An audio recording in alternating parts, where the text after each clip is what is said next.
Hi everybody, welcome to What's in the Box. Today we are having a look at the Aeternus Continuum command group for Warcaster Neo-Mechanika. So, I have been excited to lay my hands on this one for quite some time because anyone who's been on the channel for a long time, you know I've always loved War Machine, I've always loved Hordes, pretty much anything Privateer Press make. So, in our box, the first thing we're going to get is our little deck of cards. So these are your Sci-Fi cards. Now, these are basically like your spells that a Warcaster or your Warlock would have had. The difference with this game is you are now the Warcaster. You don't have a Warcaster miniature on the table. You are sitting up in space in a command ship controlling what's going on in the battlefield. Next thing we come to, you get a set of dice in here. Now, these are important. So you're going to get a regular D6, but you're also going to get some white dice and some red dice in here. And these are what's changing for the actual game system. So it all runs off the different strikes. So 1 strike, 2 strike, misses, and your D6 is for some other special stuff. Miniatures wise in the box, we get our Vassal Reavers, and each of our units is basically packed into this box in these smaller boxes. So let me see if I can get this open nice and quickly for us, and we will get started. Come on. So we have our little card here. I think this is quite a clever little bit of design because you've got your name and all here, and if these are being sold separately, you've got your barcode on here, squad name, and on the back we've got a little bit of a rundown of what these guys are. So these are Vassal Reavers. And then we get our little box with our miniatures. And I'm hoping, fingers crossed, for metal. Ooh, and they've went back to something that I always liked from Privateer Press. So we get a stat card. So as you can see, these guys, their weapon is called a nailer, and they've also got a fusion saw. One thing about the background of these guys, I've had a little look through the rulebook to begin with. These are sort of our religious faction, and whenever people are, the battle's over, people are dead, they're going to start harvesting organs for their higher ups, which is interesting. So we've got our classic stats on here. We've got our speed, our mat, melee attack stat, rat, ranged attack stat, your defense, and your arm. Defense and arm actually change now. See the way they're so low? They actually determine how many of these white dice you're going to be rolling. On the back, we've got some of the special rules on here, and then we have our miniatures and a little wax paper bag, which is different and interesting. And yes, they are indeed metal. I like metal miniatures, guys. They're just beautiful. Okay, let's start pulling some of our components out of the way here. So we have our first guy here, really nice tech armor on him, great details on it, lifting his saw blade up in the air. I can only imagine someone painting up some really nice like glow effects on this guy. We've got a little gun for our guy here. We have another of our little nailer guns, and we have another fusion saw. We then get the other bodies, and I'm really digging like this heavy armor tech caping that they've got going on for their coats, and the helmets look really badass on these guys as well. And then we have our last guy. He's got his hood up. He's the one that gets the additional ripper saw. I'm looking forward to seeing these built and painted by folks because they just look so cool. So that's our Vassal Reavers, and we'll put some stuff out of the way. Next up, we have our Immortal Weaver, and this is the mistake I made whenever I first saw these. I thought these guys were going to be our Warcasters, but he's actually a solo. So let's get him out of his box. Okay, first thing we're getting is our little card with his little bit of background on here, and then we of course get the stat card. And so he's got a psychokinetic hood, range 8, power 4. Interesting. He's got some special abilities on the back, which is interesting. Oh. I really don't want to say anything about special rules just yet because I really want to learn how these guys play. And I think we have seen this character before in my first look, but I figure there's no harm in getting another little peek at this gorgeous mini. And there we go. Ah, now there's something interesting. Our Vassal Reavers didn't get bases in here, so perhaps something to look out for. But they are using the standard bases that Privateer Press have always used. And then, okay, so let's get a look here. We've got our main body. This is actually a female solo character. Interesting. Big, wide helmet on there. We've got tiny little arm. We've got a little bit of cloth, which is probably going to glue round onto her back. You can see there's a nice big chunky connection point there. We've then got big backpack, but again, nice straightforward connection points to actually go onto the miniature.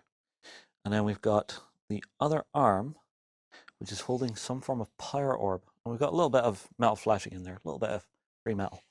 So, very cool character. I'm interested to see what it looks like when it's put together. And we'll put you up and out to the side. Next up, we've got our Warjack variant A. So I'm guessing there are different loadouts for these Warjacks. I'm guessing with it being more of a sci-fi world, you will see a lot more modularity in the kits. And like before, so we get our basic little card that we flip over for a little bit of background on our miniature. Pop that out of the way. And then we get a lot of cards here. So these are the different weapons that we can arm it with. And they're just, ooh, new cards are a little bit sticky together. So we've got a nailer, which goes onto his shoulder. I like the fact that it's telling me where the weapons are meant to go. You've got a force rod for his arm. You've got a hollow phage cannon. Another one for the shoulder, interesting. We've got a void splitter with a special rule on there. And you've also got a rocket pod that you can have as well. And then we come to the main part of this. So, interesting. And it comes with a standard wrecking claw, which is quite nice. On the back, of course, we've got all of his special rules. So this is something Privateer has always done really well, is keeping rules baked into like cards and things, so you can very easily figure out what they are without having to flip through rulebooks. Okay, let's start having a look at the components, because I will say, because it's metal, you're going to need to be patient with the build on this. But I know their design team always work really hard to make sure these go together well. So we've got the two legs. We've got what appears to be the main core body. So our head's going to possibly glue on here, the legs on here, I think. You've got your arm sockets there, and then your shoulders will probably be already on your arms. Speaking of arms, we've got this one right here. Really creepy, like claw-like two-fingered hand. Interesting. Pop you there. We've then got, whoa, we have a massive crab claw. That is absolutely terrifying if someone's coming at you with that to maybe chop your head, your arm, your legs off. And then we break down into the different weapons that are coming. So there's our force rod. We've got what appears to be our little missiles here. We've got his head here. There's a nailer. Oh, there's the bigger cannon component. And then we've got some of our shoulder mounts. And I like the shoulder mounts. See this big flat area here? That is going to glue on so easily.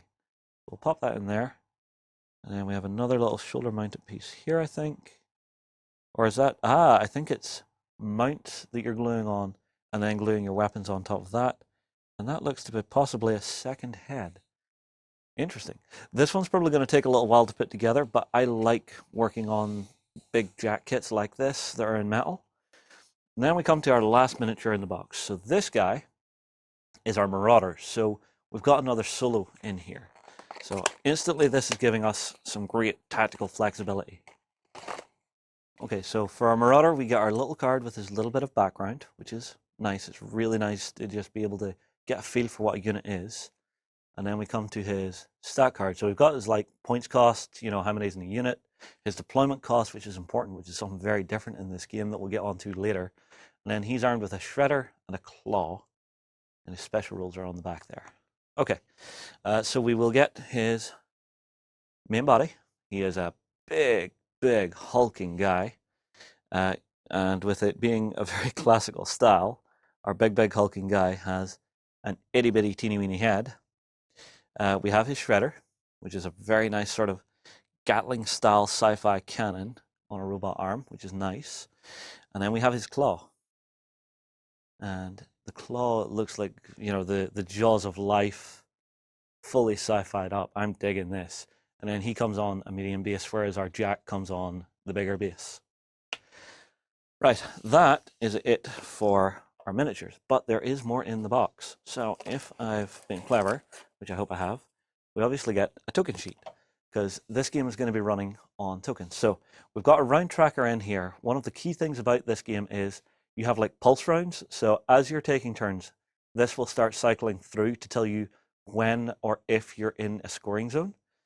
You've got these, which are little standees for your gates, which is where you're going to be deploying your forces from.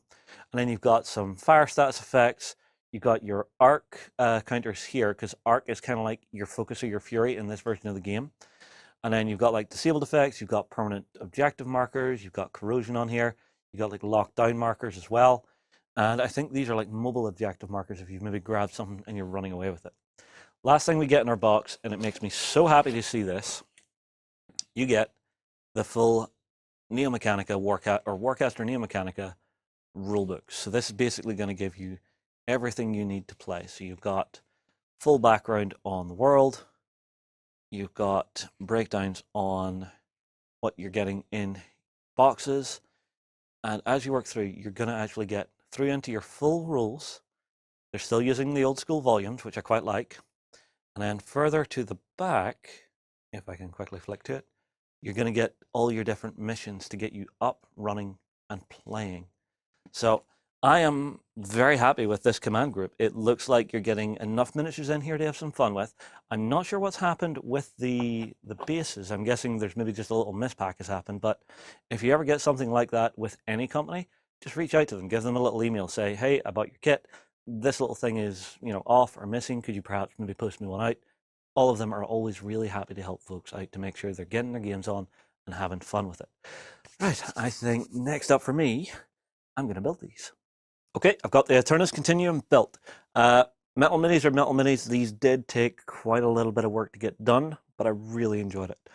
Let's start with our Marauder. A very, very cool guy once you got him built. The model itself went together really easily.